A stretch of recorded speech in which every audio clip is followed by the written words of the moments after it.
여러분 안녕하세요. 오늘은 이육사 시인의 절정이라는 작품을 공부를 해볼 건데 우리가 관련 드라마를 이미 봤기 때문에 여러분들이 훨씬 시의 상황과 어, 그 의미하는 것을 느끼는데 큰 도움이 될 거라고 믿고요. 320쪽을 펴고 먼저 시인 소개부터 같이 보도록 할게요. 이 부분은 쓰지 않으셔도 되고요. 편하게 들어주시면 되겠습니다.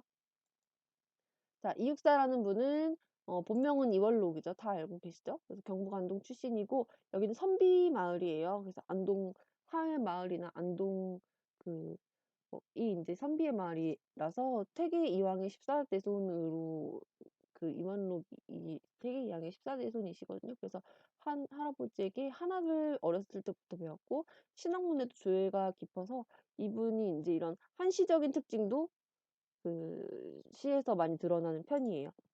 그의 시는 독립에 대한 의지, 항일 투쟁에 대한 내용을 담고 있지만 이를 직설적으로 표현하기보다는 그 뛰어난 문학적인 형상, 언어적인 정제를 통해서 드러내고 있어요. 그래서 직접적으로 감정이나 생각을 토로하는 것이 아니고 시적 형상화를 잘 아름답게 하고 있다는 거. 무단한 옥고, 이것 때문에 인제 삶이 굉장히 빈궁하고 어려웠겠죠. 이 속에서도 오직 조국의 독립, 광복만을 인제 염원하면서 직접 행동으로 옮긴 분이에요. 사람이 사실 인제 말이나 이런 문학 작품을 번지르르하게 그럴듯한 이런 말로 쓰는 거는 그렇게 뭐 할 수 있는 게 어렵진 않잖아요, 재능만 있다면. 근데 이 말과 행동을 일치시키는 것, 자신의 삶과 문학을 일치시키는 것은 사실 상당히 어려운 일이거든요. 이게 현실적인 문제가 사실 굉장히 큰 거잖아요. 그래서 어렵지만 이분은 정말 이게 일치했던 분이다. 자기의 작품과 삶이 맞닿아 있는 그것을 이제 그대로 인제 삶으로 옮겨서 산 분이다라는 점이 참 대단한 것 같아요. 그래서 이분이 쓴 이육사의 시를 보시면 이 사람의 이제 삶을 떠올리면서 어떤 상황에서 어떤 생각으로 무엇을 느끼며 썼을지 좀 생각을 깊게 해 보시면서 공부를 작품을 그냥 기계적으로 감상하지 마시고 고런 점들을 좀 떠올리면서 느끼셨으면 하는 바람이 있습니다. 자, 이 부분은 이렇게 이제 이육사에 대한 소개였고, 그래서 우리가 배울 절정은요, 물러설 수 없는 극한의 상황. 여러분이 이제 보셨다시피 이 사람이 이제 생존에까지 이렇게 위협을 느끼는 극한의 상황에 많이 처하게 되잖아. 이때 어떤 현실 인식을 하고 어떤 의지를 가지게 되는가라는 것이 이 작품에서 되게 짧아요. 하지만 충분히 느껴지는 그런 작품이거든요. 그래서 본문으로 들어가 보면서 같이 같이 보도록 합시다. 1년을 보면요. 매운 계절에 채찍이 갈겨 마침내 북방으로 휩쓸려 오다. 자, 매운 계절. 여러분, 매운 계절이라고 하면 봄, 여름, 가을 중에 어떤 계절이랑 가장 잘 어울리나요? 그쵸. 바로 이제 대답을 하실 수 있었을 것 같은데요. 매운 계절은 바로 겨울을 의미해요. 왜냐면 겨울에 그 차가운 바람, 얼음장같이 그 차가운 계절에 인제 느껴지는 그런 고통들이 맵다고 표현할 수 있잖아요. 그쵸? 그래서 매운 계절은 이제 이 시의 계절적인 배경이 되어 주면서 계절, 상황에 대한 설명이니까 이때를 인제 일제강점기의 그런 혹독했던 때로도 볼 수 있겠죠. 그래서 부정적인 이 사람을 인제 한계에 치닫게 하는 그 어려운 상황들을 제가 좀 세모로 표시를 해 볼게요. 자, 매운 계절은 겨울이라는 계절이겠죠. 일제강점기의 가혹한 현실을 의미할 수 있고, 채찍, 매운 계절이 인제 가하는 채찍이란 바로 그 일제강점기의 가혹한 그 탄압을 의미할 수 있을 거예요. 그래서 이제 갈김을 당해서 채찍에 갈김을 당해서 이 사람이 피해야 될 거 아니에요. 쫓겨서 온 곳은 이제 북방이라는 곳인데, 북방은 그 수평적인 한계 상황이거든요. 북쪽 지방으로 막 밀려서 도망을 막 왔을 거 아니에요. 그래서 이 사람이 지금 탄압에 쫓겨서 북방 수평적인 한계 상황에 지금 쫓겨가 있구나. 그래서 1년은 시련에 부딪혀서 북방으로 밀려온 그런 수평적 한계 상황을 이야기해 주고 있고요. 그다음에 이 시는 총 이제 사연으로 되어 있는데 그냥 단순한 사연의 구성이 아니고 이 한시의 기승전결 구조로 이 전개가 되고 있거든요. 그래서 이제 기는 이제 뭔가 생겨나서 승 올라가고 전은 한번 뒤집고 그 반전할 때 전이거든요. 불을 전자. 그래서 전 이렇게 한번 이렇게 뒤집어 주고 그다음에 결로 마무리를 하는 그런 한시의 기승전결 구조다. 요렇게 아시면 좋을 것 같아요. 그래서 인제 이연을 보시면요. 하늘도 그만 지쳐 끝난 고원이라고 되어 있는데 이제 고원은 고도가 높은 땅이라는 뜻이에요. 그래서 하늘도 지쳐 끝날 만큼 굉장히 어떤 곳이다? 높은 곳. 인제 이 사람이 북쪽 지방까지 쫓겨갔는데도 더 이상 인제 갈 데가 없는데도 이 탄압이 계속되니까 이제 위로 올라간 거죠. 그래서 고원은 수평적이 아니고 수직적인 한계 상황을 의미해요. 그래서 고도가 높은 땅으로까지 이제 막 올라가는 그런 이 한계의 상황이에요. 수직적인 한계 상황까지 막 올라가게 되죠. 그곳은 인제 어떤 곳이냐면 수평적으로 수직적으로 한계 상황까지 몰려서 갔지만 더 심해졌어요. 서리빨 칼날진 그곳에 서다. 그 위에 서다. 자, 서리는 어때요, 여러분들? 여러분들 온몸에 서리가 이렇게 붙으면 어떻겠어요? 굉장히 춥고 아프겠죠. 그다음에 칼날진 그 위. 서리빨이 긴 칼날진 그 위. 칼날은 굉장히 날카롭잖아. 여러분이 서리가 몰아치고 칼날진 그 위에 서면 어떻겠어요? 그죠? 발, 발이나 몸에 이렇게 갈겨서 이렇게 핥혀져서 피가 나고 굉장히 아프고 설기가 굉장히 힘든 곳이잖아요. 서리도, 칼날도 이 하자를 힘들게 하는 그런 시어고, 그렇기 때문에 세모를 제가 쳤고요. 이 서리빨이 칼처럼 차가운 날카로운 곳에서 사람이 행복하고 편안할 수 없겠죠.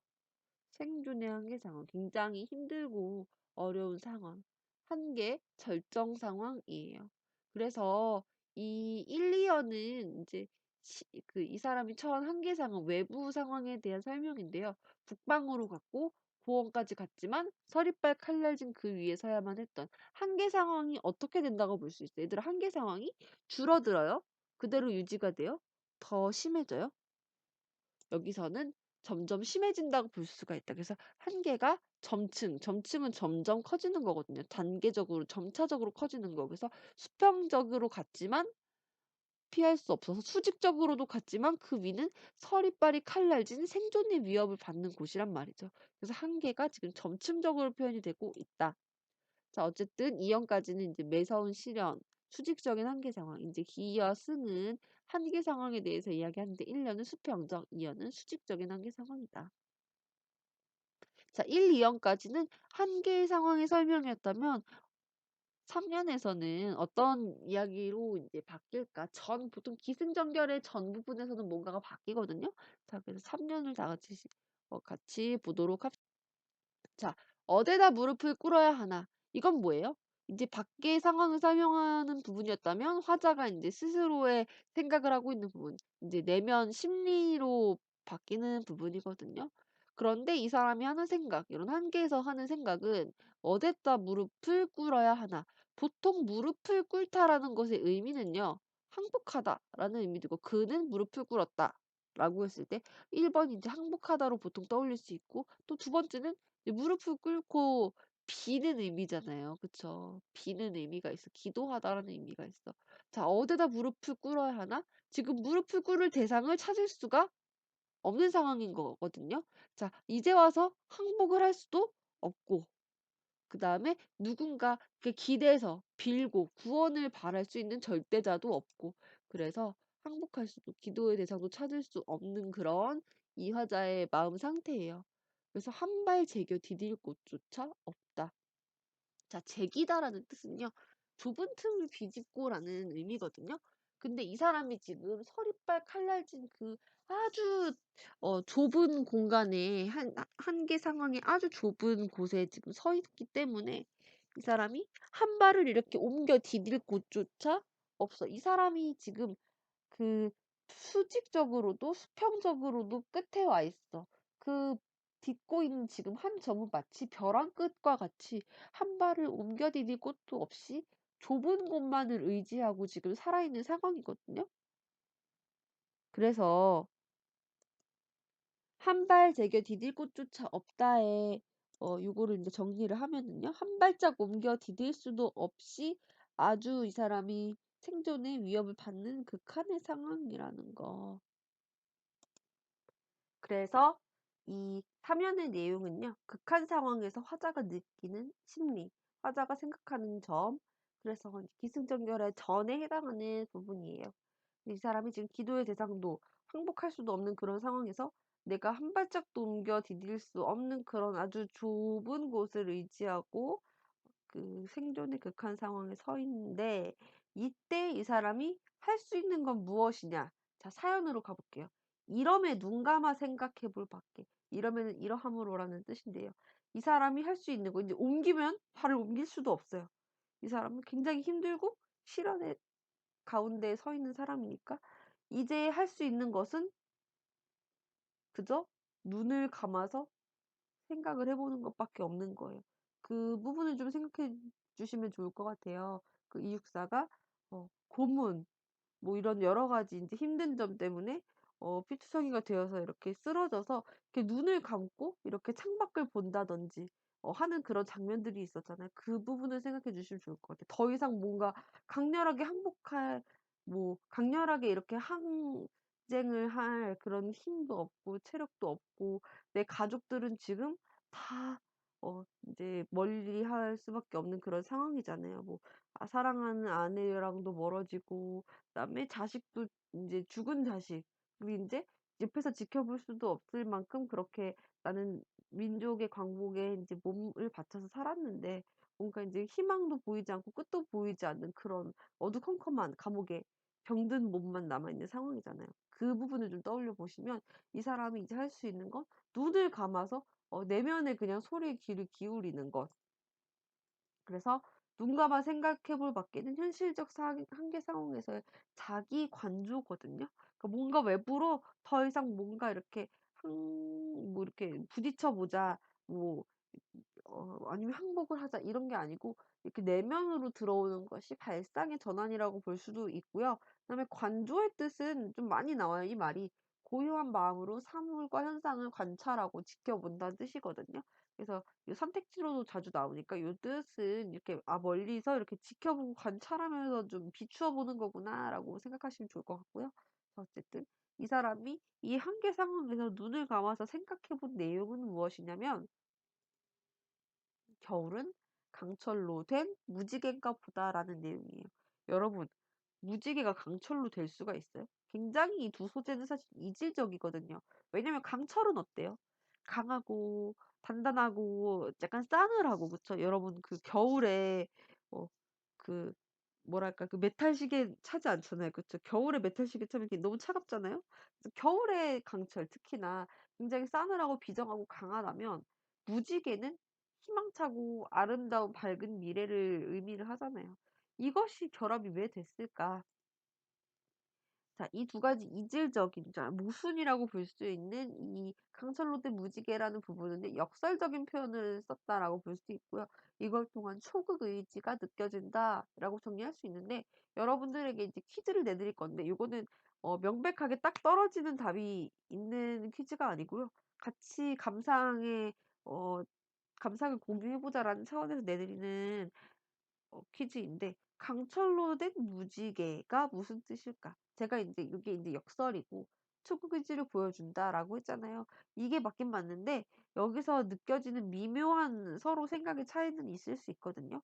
자, 강철로 된 무지개. 자, 강철은 어떤 속성이 있고 무지개는 어떤 의미가 있길래 요것이 결합됐을 때 이 이질적인 것들이 결합되어서 이제 역설적 표현으로 하고 싶은 말이 무엇일까? 강철된 무지개에서 느껴지는 그 의미, 여러분들이 생각되어지는 의미를 한번 정리를 뭐 짧게 해 와서 나누면 좋을 것 같거든요. 그래서 강철로 된 무지개가 무엇일지 생각해 오는 게 숙제예요.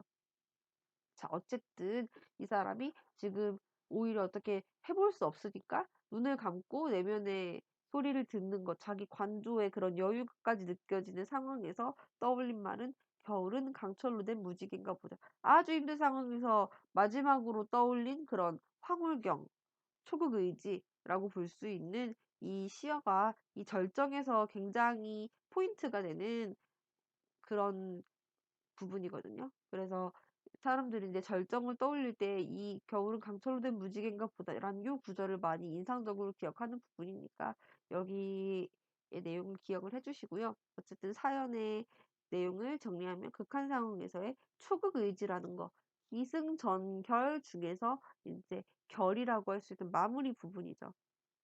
그래서 이 시는 굉장히 짧지만 이 사람이 살았던 맞닿아 있는 이 작품과 맞닿아 있는 삶을 한번 생각해 보시면 짧은 거에 짧지만 울림은 오히려 더 큰 그런 시라고 저는 느껴져요. 그래서 여러분들도 그 내용을 잘 기억을 해 주시고 표현들이 의미하는 바 그다음에 제가 내드린 이제 퀴즈. 겨울은 강철로 된 무지개인가 보다. 자, 강철로 된 무지개라는 것은 무슨 뜻일지 생각을 해 보시면서 영상 학습을 마무리할게요. 자, 여러분 교실에서 만나요. 안녕.